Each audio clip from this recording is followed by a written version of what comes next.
முருகன், முத்துக்குமரன், கந்தன், கதிர்வேலன், கடம்பன், கார்த்திகேயன் பல பேர்களால வழங்கப்படுற முருகப்பெருமானோட பிறப்பு நிகழ்வு பற்றி கந்த புராணம் கூறும்போது சிவபெருமான் தனது 3வது கண்ல இருந்து முருகனை 6 சுடர் வடிவுல படைத்ததாக சொல்றாங்க. மேலும் சரவண பொய்கையில கார்த்திகை பெண்கள் எனப்படும் 6 கன்னி பெண்களால குழந்தை வடிவுல இருந்து தீப்பிழம்புகள் வளர்க்கப்படுறது.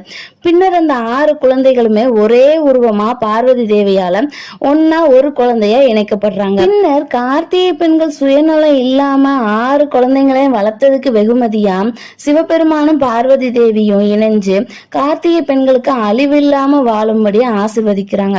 இதனாலேயே கார்த்திகை பெண்களை வழிபடுவது முருகப்பெருமானை வழிபடுறதுக்கு சமமானதுன்னு சொல்லப்படுது.